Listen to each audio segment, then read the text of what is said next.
If you're a student applying to college, you would have definitely heard of this term, Ivy League. So now in this video, we're going to look at exactly what the Ivy League is, what institutions, form the Ivy League, what are their rankings, what are their acceptance rates, and what are their fees. So first thing what I'm going to do is I'm going to put up on the screen exactly what these 8 universities are. So as you can see, there are 8 universities that comprise the Ivy League. These universities are super old and super popular. So they originally started as a group of, highly competitive athletic colleges. And then as their athletic groups gained popularity and funding, then the standards of student admission rose and they gained a reputation for producing the best graduates across the US. So now let's break down these universities according to their rankings, acceptance rates, and fees. The myth about the Ivy League universities is that they're the best universities in the US, which is just not true. There's a bunch of other universities that are equal to or better than the Ivy League universities. So here are the rankings of the Ivy League universities according to the QS Top University World Rankings. As you can see, they are not the top 8 universities around the world or even in the US. There are a ton of colleges that are better than them. They are pretty great colleges, and of course they do hold that Ivy League tag, but that doesn't mean necessarily that these are the colleges that you need to apply to.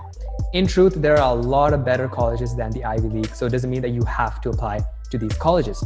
Another thing that you need to know is that the rankings change from stream to stream. For example, here's the ranking of 2 different streams, or here's the ranking of the Ivy League when it comes to 2 different streams. As you can see, there is going to be a difference in their rankings, right? So if you guys are planning to apply to the Ivy League, you need to make sure that the Ivy League university you're applying to actually has a good ranking or a good standing in your particular field before you apply them. And if you do choose to apply to the Ivy League, let's take a look at what the acceptance rate might be. Now I'm going to put up on the screen the acceptance rate of the universities within the Ivy League. As you can see, they have low acceptance rates. But what you need to keep in mind is that these rates are for undergrad programs, which means bachelor's degrees, and not graduate degree programs. Master's and PhD programs have different acceptance rates across these universities, because for master's and PhD programs, it's the department that makes the decision, not the university itself, so they can't easily give out an open acceptance rate. If you're applying for a competitive program, let's say, for example, Master's in Computer Science or Master's in Data Science, or let's say Master's in Finance. So these would be a competitive program. So if you're applying to the Ivy League for these competitive programs, it's very possible that you'll run into those acceptance rates that I put up on the screen. If you're applying to a less competitive program, then it's very possible that the acceptance rate will increase. Now, what you need to keep in mind is that even if the program is not too competitive, the Ivy Leagues will still have a lower acceptance rate simply because they want to keep their graduates, the cream de la crop, simply because they want to keep their graduates the best of the best. So you will find a lower acceptance rate than the other universities. The Ivy League institutions are all private institutions, and private institutions are famous for having a high tuition fee. So next, let's look at the tuition rates at these universities.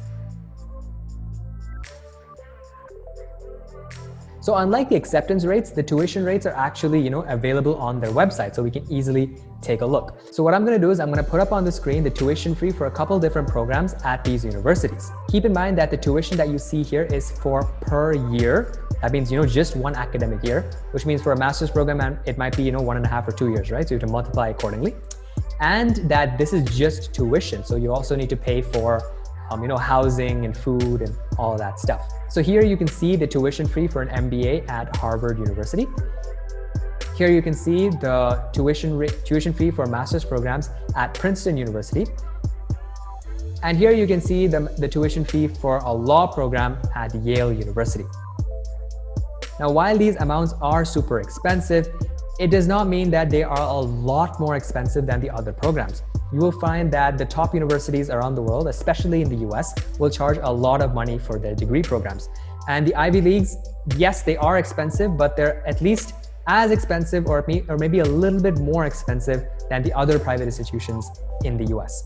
But the bottom line is that, they are not cheap. Thank you so much for watching this video. I hope you guys got a deeper understanding of what the Ivy League is. If you feel that this video helped you, please leave a like. I would appreciate it. And if you want to see more graduate degree program related content, make sure you subscribe as well. That's it from me for now, and I'll see you later. Bye-bye.